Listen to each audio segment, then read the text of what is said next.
네, 귀한 찬양 감사합니다.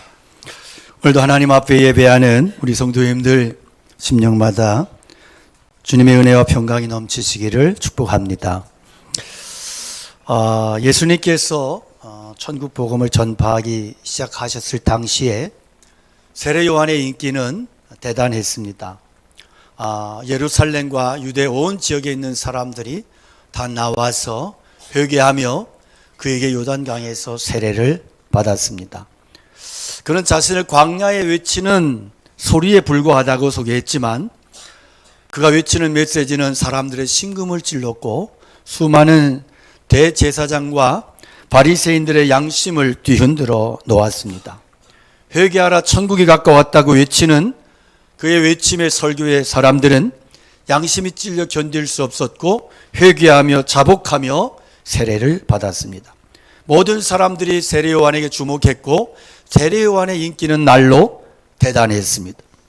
그의 메시지는 수많은 사람들을 광야로 끌어낼 만큼 강력한 카리스마가 은혜가 있었습니다. 이런 시점에 예수님이 등장을 하셨습니다. 좀 얼마 동안은 예수님의 사역과 세례 요한의 사역이 엇비슷한 거예요. 메시지도 비슷하고 특히 세례 베푸는 사역이 비슷했습니다.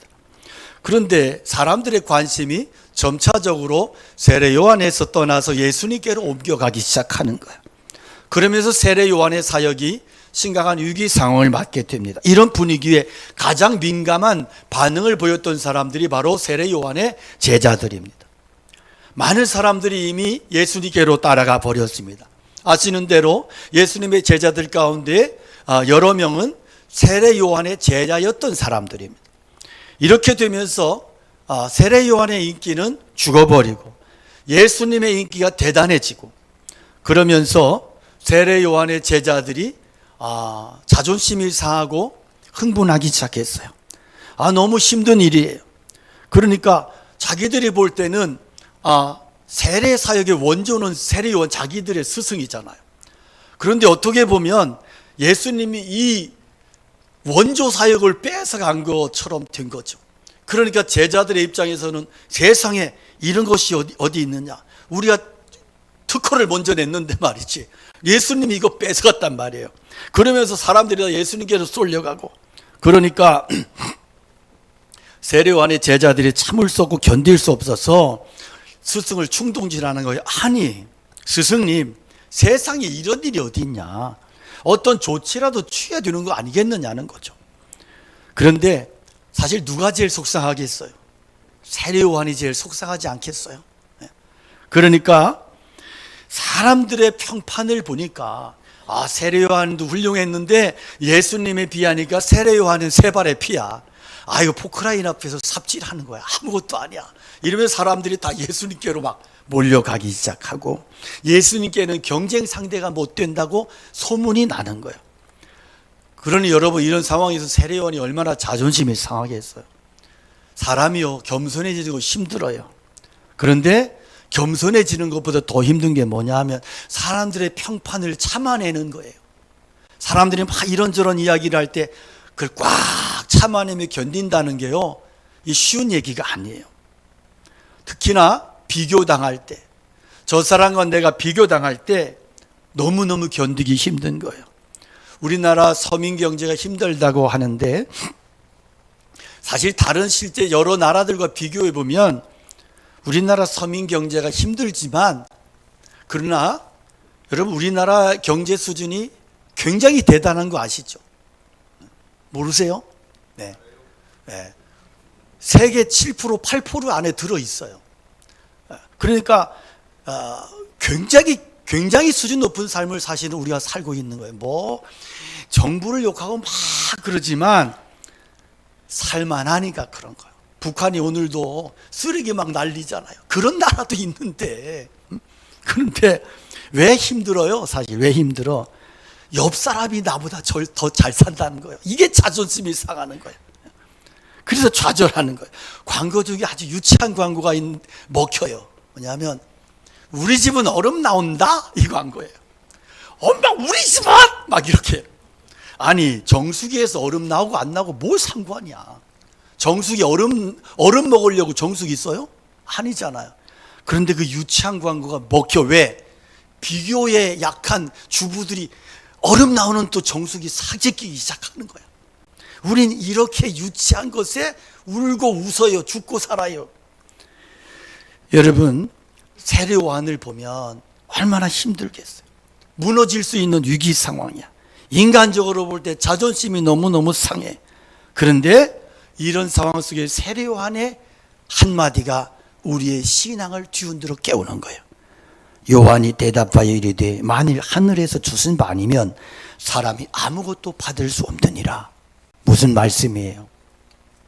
예수님의 사역에 사람들이 막 몰려가. 막 내 제자가 뺏겨. 그런데 세례요한이 뭐라 그러냐 하면 하나님께서 허락하신 바가 아니면 이런 일이 일어날 수 없대.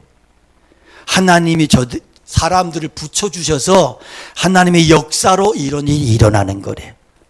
요한의 제자들은 이해할 수 없었는데, 그런데 세례 요한은 하나님께서 예수님께 주신 사명이 있기 때문에 이런 역사가 일어난다고 인정하는 거예요. 그러면서 세례 요한은 다시 한번 자신의 제자들에게 자신의 사명을 분명하게 합니다. 내가 말한 바 나는 그리스도가 아니다. 그의 앞에 보내심을 받은 자라고 한 것을 증언할 자는 너희니라. 그러니까 나는 그리스도가 아니야. 나에게 관심 가지면 안 돼. 그러면서 나는 메시아의 길을 예배하러 온 선지자다. 이것을 너희들이 열심히 전해라. 나는 메시아가 아니라고 열심히 드러내라. 이렇게 말씀을 하는 거예요. 왜냐하면 당시에 많은 사람들이 세례 요한이 메시아인 줄로 그렇게 의심하고 그렇게 오해하는 사람들이 있었기 때문에 그는 자기의 정체성을 끝까지 분명히 했어요. 얼마든지 교만해질 수 있는 상황이에요. 여러분, 사이비 교주들이 요럴 때 넘어가는 거예요. 사람들이 막 능력 있으십니다, 특별하십니다 막 그러니까 사람을 알아보네 이러는 거예요. 그래서 혹시 당신이 뭔가 특별한 어떤 신적인 능력을 가진 분은 아닙니까?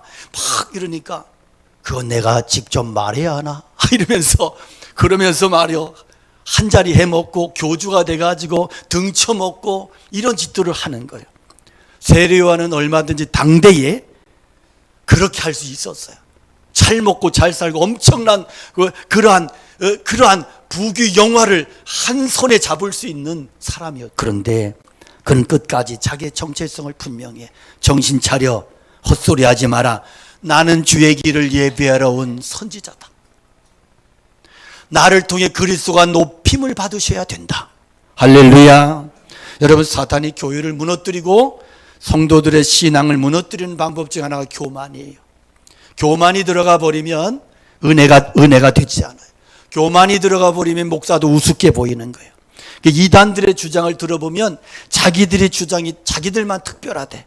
그래서 우리는 14만 4천 명이 들어있고 너희들은 14만 4천 명에서 제외됐다 이러면서 자기들끼리 면서 그렇게 짜장면 먹어가면서 우리는 14만 4천 명의 멤버 정예 멤버야 이러면서 자기들끼리 그러고 있는 거예요. 얼마나 웃기는지 몰라요. 여러분, 교회 속에서 누가 문제 일으켜요? 주로 자기만 알고 교만하고 자기 드러내기 좋아하는 신자들이 문제 일으키는 거예요. 성경에 보면 바울 사도가 습관처럼 반복했던 말이 있어요. 그게 뭐냐 하면 주께서 주신 은혜를 따라 주님이 힘 주시는 대로. 할렐루야. 이게 무슨 얘기냐 하면 자기를 감추는 거야. 사도 바울 대단해. 아니야. 주님이 힘 주시는 대로 나는 사역하는 자다. 어떻게 그런 일을 했어요? 주님이 내게 능력 주시는 대로 내가 순종했다. 자기는 없어지는 거야.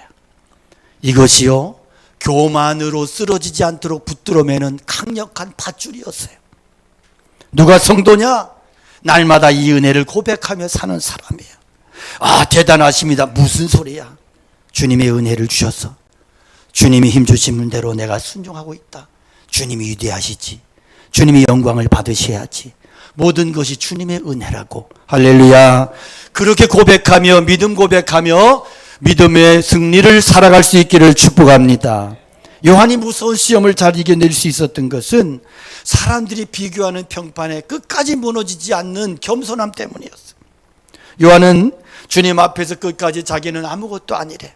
나는 아무것도 아닙니다. 주님의 은혜가 없으면 아무것도 아닙니다. 그래서 만일 하늘에서 주신 바가 아니면 아무것도 받을 수 없다고 고백했습니다. 우리는 하나님께 받은 만큼만 일하면 돼요. 무조건 다 머리가 돼야 됩니까? 머리가 많아지면 괴물이 되는 거야. 그냥 우리의 목표가 무조건 일 많이 하고 머리가 되고, 그게 아니고 하나님께로부터 받은 능력과 은혜와 지혜를 가지고 헌신하고 충성하는 것이 중요한 거예요. 받은 것 가지고 충성하면 되는 거지 왜 다른 생각하냐? 이게 세례 요한의 사역이에요. 세례 요한의 자세가 왜 우리에게 감동을 주느냐? 그는 왜 하나님께서 자신을 부르셨고 사역을 맡겨주셨는지를 너무나 정확하게 이해했고 끝까지 그 자리를 지켜내는 거예요. 순교당하면서까지 그 자리를 지켜내는 거예요. 왜? 나는 길 닦는 사역자라는 거예요. 나는 주님의 오심을 예비하는 그런 사역을 할 뿐이라는 것입니다. 오직 주님이 높임을 받으시고 주님이 나를 밟고 넘어가시옵소서. 주님이 나를 밟고 주님이 영광을 받으시옵소서. 그 신앙의 지조를 끝까지 지켜냈던 거예요. 끝까지 사명의 목적에 충실한 삶을 살아냈던 겁니다. 정신분석학자고 사회심리학자 에릭 프롬이 그런 소유냐 존재냐라는 책에서 두 사람의 두 가지 존재 양식을, 삶의 양식을 가지고 있다고 이야기를 해요. 하나는 소유의 양식, 다른 하나는 존재의 양식이라고 그랬어요. 소유의 양식이라고 하는 것은 물질, 명예, 권력을 목적 삼아서 미친 듯이 달려가는 거예요. 많은 사람들이 대부분 이렇게 살아요. 소유를 위해서, 물질을 위해서, 권력을 위해서, 명예를 위해서 막 달려가는 거예요. 그러다가 그것에 파묻혀서 얻어맞아서 죽는 거예요. 이런 종류의 사람들이 세상에 대부분이더라. 또 다른 존재 양식은 의미와 목적과 사명을 쫓아가는 거예요. 그것을 위해서 살아가는 것입니다. 무엇을 소유했느냐가 아니에요. 얼마나 사명의 목적에 충실한 삶을 살았느냐. 여러분 스스로에게 물어보십시오. 나는 소유에 목마른 인생인가? 사명에 목마른 인생인가? 소유에 목마른 인생은요, 죽을 때 후회만 남습니다. 죽을 때 불안한 거예요. 왜? 소유만 위해서 그렇게 노예가 됐으니까. 사명에 목마른 인생, 목적에 목마른 인생은 죽을 때 담대한 거예요. 왜? 나는 사명을 위해서 사명을 쫓아 살았으니까. 소유에 목마른 인생은 늘 비겁해요. 치사한 인생을 살아요. 그러나 사명의 목적에 목마른 인생은 담대한, 여유로운, 승리로운 인생을 살 수 있다는 겁니다.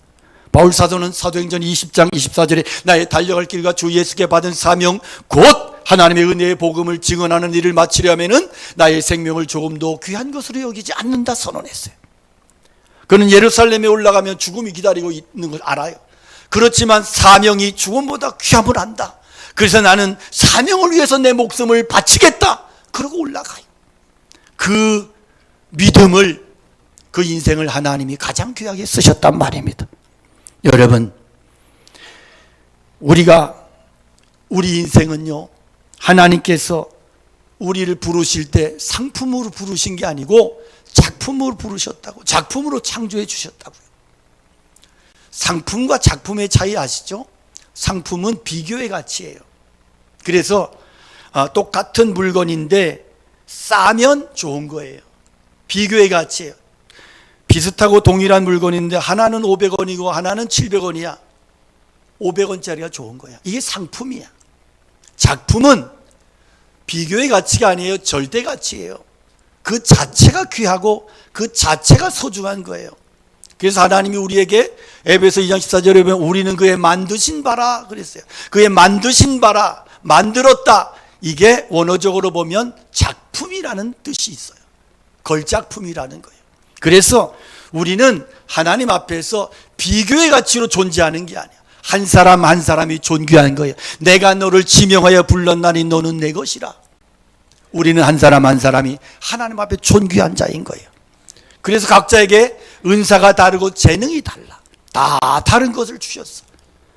여러분, 건강한 몸 주셨다면 그 건강한 몸 가지고 주의 나라 위해서 내가 어떻게 살을까를 고민하고 기도하십시오.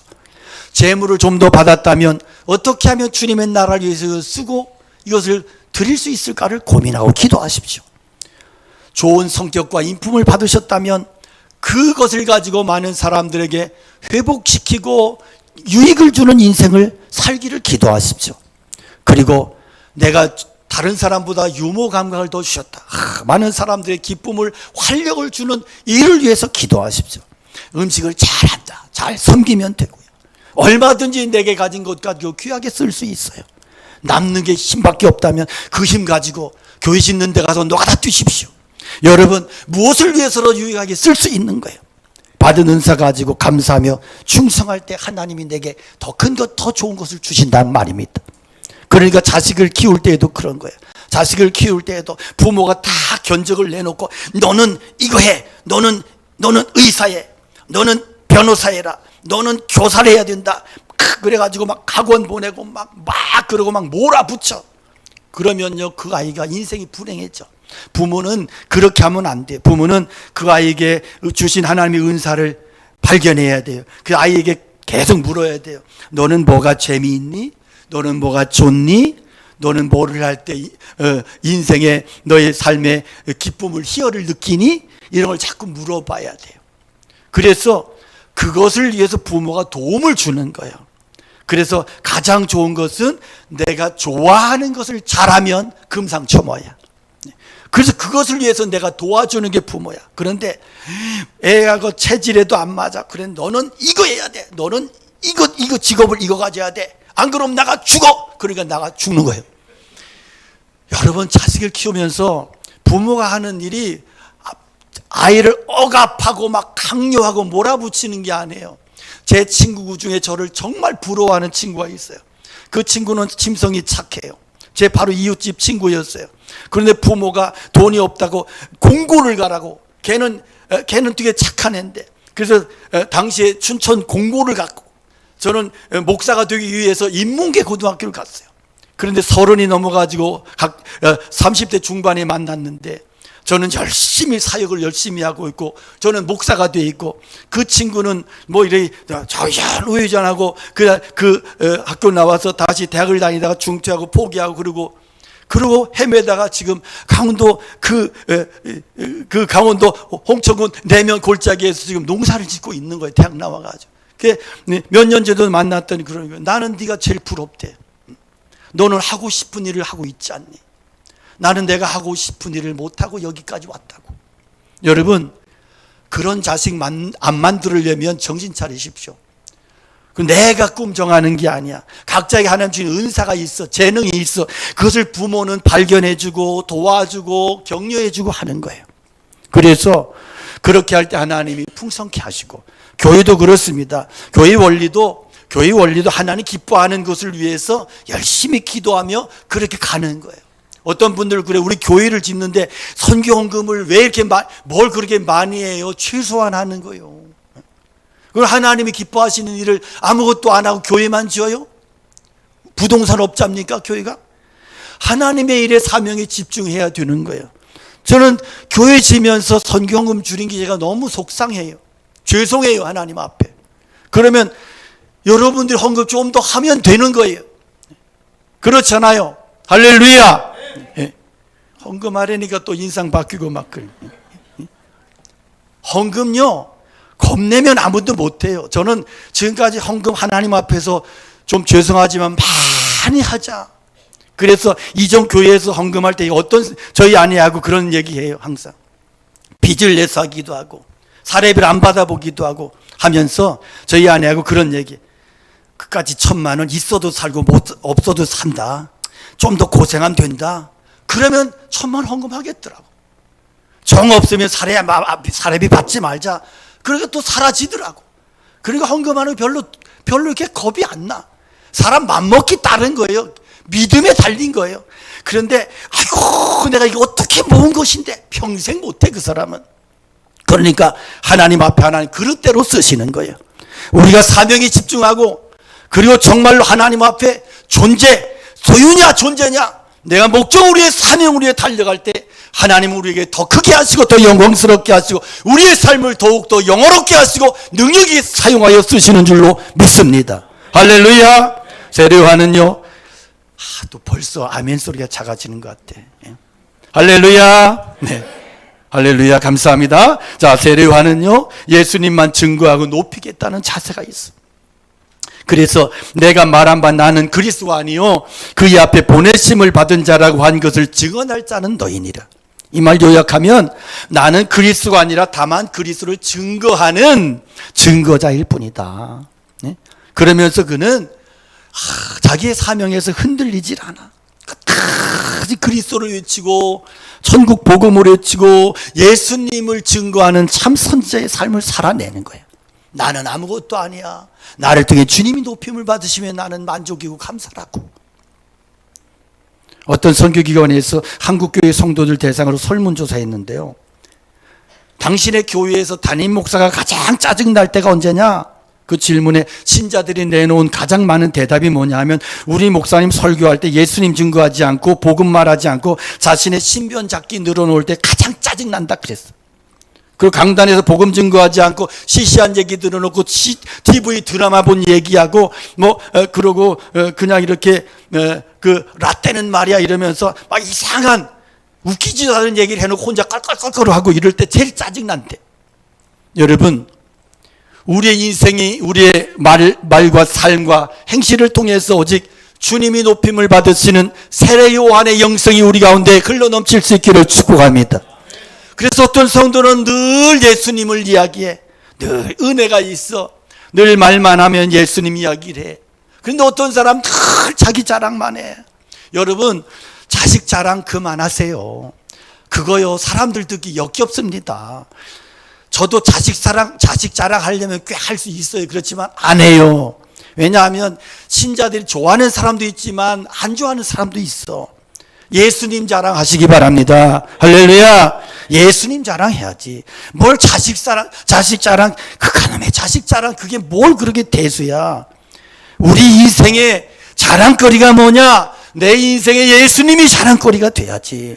그리스도만을 높이며 살았더니 주님이 나에게 정말 만족이 되더라. 주님이 나의 인생을 정말로 그렇게 넉넉하게 채워주시더라. 세례 요한은요, 들러리의 기쁨을 알았어. 그래서 나는 주인공이 아니다. 그래서 신랑과 신랑의 친구 얘기하잖아. 신랑 친구 때문에 신랑 친구들이 신랑 보면서 기뻐한다. 나는 예수님 때문에 그렇게 기쁘다. 할렐루야. 우리 안에 이런 영성이 회복돼야 됩니다. 우리가 이게 참 잘 안 돼. 이웃이 잘 된다 그러면 기뻐해야 되는데 잘 안 기뻐. 그런데 이거 훈련해야 돼요. 훈련해야 돼. 옆 교회가 부흥한다, 시기하지 말고 기뻐해야 돼. 기뻐해야 돼. 제가 이전에 재개발되기 전에 주변에 이렇게 교회들이, 작은 교회들이 많이 있었어요. 그래서 설교할 때 그런 얘기 했잖아. 작은 교회 신자들 뺏어오지 말라고, 큰 교회 신자만 뺏어오라고.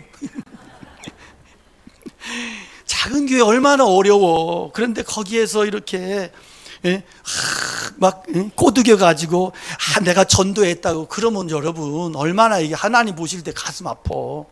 옆에 교회가 부흥할 때 기뻐할 수 있는 믿음의 사람들 되셔야 돼요. 그래서 서로를, 성도들끼리도 서로 축복하고 좋은 이야기 들으면 그랬냐고, 잘했다고, 케이크사 들고 축한다고 이래야 돼. 이게 초대교회 모습이잖아요. 할렐루야. 우리가 그래서 우리 안에 있는 시기 질투와 싸워야 돼. 내 안에 시기 질투가 일어날 때는 예수님의 이름으로 물리치고 꺾어버리고, 주님, 다른 사람 축복할 수 있는 믿음의 영성 달라고 기도할 수 있기를 축복합니다. 그는 흥하여야 하겠고 나는 쇠하여야 하리라. 오늘 말씀을 통해서 세례 요한이 증거하는 핵심은 예수님을 기뻐하는 게 능력이라는 거예요. 우리 신앙생활하면서 기독교의 복음 오해하는 것은 우리가 정말로 하나님 앞에서 정말 우리가 뭐 어떤 하나님을 내가 행위로 감동시켜야 되겠다, 그런 것에 부담을 가질 수 있어요. 그런데 뭐 그래서 지성이면 감천이다 이런 말 하는데 그건 잘못된 믿음의 모습이에요. 그러니까 우리 인생이 언제 하나님이 기뻐하시느냐 하면 내가 뭔가 업적을 막 이럴 때 기뻐하시는 게 아니고 하나님을 영화롭게 하면 하나님이 기쁨을 받으시고 영광을 받으신다 그랬어요. 그러니까 이렇게 그 존 파이퍼 목사님이 여호와를 기뻐하라는 책에서 그런 얘기, 우리가 하나님 안에서 최고의 만족을 기쁨을 누릴 때 하나님은 우리 안에서 최고의 영광을 받으신다 그랬어요. 금요일 날 우리 김현철 선교사님이 이야기 하더라고. 잠깐 제가 설교 원고 다 준비해 놨는데 먼저 써먹고 갔어요. 그런데 이 이야기가, 이 말씀이 정말 귀한 이야기예요. 하나님께서 언제 우리에게서 영광을 받으시느냐? 내가 빌딩 사면 영광 받으실까? 하나님이 빌딩이 없어서? 하나님이 언제 영광을 받아? 내가 하나님으로 감사하고 기뻐해. 하나님으로 너무너무 감사해. 하나님은 너무너무 기뻐. 미치겠어. 그때 하나님이 최고의 영광 받으신다고요. 여러분 그렇잖아요. 자식을 키우는데 부모가 자식에 대해서 가장 고마울 때가 언제인지 아세요? 자식이 부모를 존경해 줄 때. 저희 아들 녀석이 굉장히 바쁘게 사는데요. 얘는 밤 12시에 넘어야 통화 가능하네요. 근데 한밤중에 언젠가 전화가 왔어요. 전화 한참 통화를 하면서 그랬어요. 이런저런 이야기 하면서 너는 아버지를 어떻게 생각하냐? 그랬더니 이놈이 그래요. 저는 아버지를 리스펙합니다. 그래요. 존경한다는 말이야. 그래서 내가 다시 얘기해봐. 정말이야? 자기는 정말 아버지를 존경한대요. 제가 그날 잠을 설쳤어요. 제가 흥분해가지고. 너무 좋더라고. 너무. 이놈이 자식에게 그런 얘기 들으니까 너무 좋은 거야. 여러분 주님의 마음이 그렇지 않을까요? 주님의 마음이. 아버지가 퇴근을 하고 들어왔는데 아이가 아빠하고 와서 달려들어. 그래, 아빠 사랑해. 아빠 왜 이제 왔어? 너무 좋잖아. 그런데 아빠가 딱 들어오는데 손을 딱 쳐다보더니 아빠 오늘은 왜 그냥 왔어? 왜 선물이 없어? 간식이 왜 없어? 그리고 지방으로 쑥 들어간다면 아이고 그 자식을 어떻게 하냐고. 그런 거예요. 하나님 안에서 내가 감사하고 최고의 만족을 누릴 때 하나님 영광 받으신다는 말은 이 얘기예요. 여러분 정말 여러분 오늘 가장 기뻐하는 대상이 무엇이고 하나님을 정말 기뻐하세요? 하나님 자체로 감사하세요? 아니면 하나님으로 인해 생긴 것들로 기뻐하십니까? 다른 이야기예요. 어떤 사람은 그렇게 감사하대. 왜? 아파트 값이 올라서. 어떤 사람은 내 아들이 좋은 직장에 취직해서 그렇게 하나님 은혜 감사하대. 그런 것들로 인해 감사하는 것과 하나님 자체로 하나님으로 인하여 감사하는 것은 다른 이야기예요. 하박국의 고백대로 내가 한마디로 망신다, 배가 망신한 그 자리에 처참하게 깨어지고 정말로 실패한 그 자리에서도 여호와로 인하여 기뻐하며 하나님으로 인하여 감사하리로다. 여러분 생각해 보십시오. 폐허가 된 폐허덤 위에 주저앉아 가지고 거기에서도 하나님 그래도 감사해요. 그래도 감사해요. 하나님이 어떠실까? 그 마음이. 태어난 지 6주 만에 의사의 실수로 실명하고 95년 평생을 살았던 이 맹인으로 살아야만 했던 파니 크로스비라고 하는 여인이 있습니다. 이 여인이 85세 때 이런 고백을 해요. 나는 지금까지 살아오면서 한순간도 누구에 대한 원한이나 분노를 품은 일이 없습니다. 왜냐하면 나는 주신 하나님과 그분의 무한하신 자비를 항상 믿어왔기 때문입니다. 그분은 나를 성별시켰고 그분의 일을 하게 하셨습니다. 나에게 베푸신 그 많은 축복을 기억할 때 내가 어찌 감히 불평할 수 있겠습니까? 그의 찬송시 가운데 하나가 아까 저희들이 찬송 드렸던 예수를 나의 구주 삼고 그 찬송이에요. 주 안의 기쁨 누림으로 마음의 풍랑이 잔잔하니 세상과 나는 간 곳 없고 구속한 주만 보이도다. 이것이 나의 간증이요 이것이 나의 찬송일세. 나 사는 동안 끊임없이 구주를 찬송하리로다. 여러분, 우리 이 찬송 고백대로 그렇게 살다가 주님 앞에 간다면 얼마나 좋겠습니까? 오늘 나의 신앙에 대해서 다시 한번 확인하고 진단해 봤으면 좋겠습니다. 오늘날 참된 복음이 흐려지고 있습니다. 예수님으로 인해 기뻐하고 감사하는 성도들이 사라지고 있습니다. 그저 세상의 번영의 권력에 이런 것에만 취해서 얕은 기쁨에 만족에 취해서 그렇게 흥분하는 신자들은 많지만 정말로 예수님으로 인하여 감사하고 예수님 때문에 그저 기쁘고 그렇게 예수님으로 인해 만족하는 신자들이 사라져가고 있지는 않는가? 그가 나는 아닌가? 주님은 오늘 우리가 세례요한처럼 그런 영성 가지고 주님의 길을 닦고 주님 높임을 받으시옵소서. 주님, 나는 아무것도 아닙니다. 나를 밟고 가시옵소서. 내가 주님의 길이 되겠습니다. 나를 밟고 가시옵소서. 내가 복음의 통로로 살겠습니다. 그렇게 살다가 주님 앞에 간다면 얼마나 영광스러울까? 얼마나 그 인생이 복될까? 오직 복음만이, 주님만이 높임을 받으시는 그런 교회가 되기 원하고 우리가 그런 성도가 되었으면 좋겠습니다. 주님의 그런 성도, 그런 교회를 찾고 계십니다. 하나님 마침내 그런 교회 성도 통해서 당신의 능력과 축복의 역사를 이루어 가실 것입니다. 오늘 우리가 그렇게 쓰임받기를 원하고 그렇게 살아가기 원하고 그렇게 하나님 앞에 드려질 수 있기를 주님의 이름으로 간절히 축원합니다. 우리 함께 찬양 올려 드리겠습니다.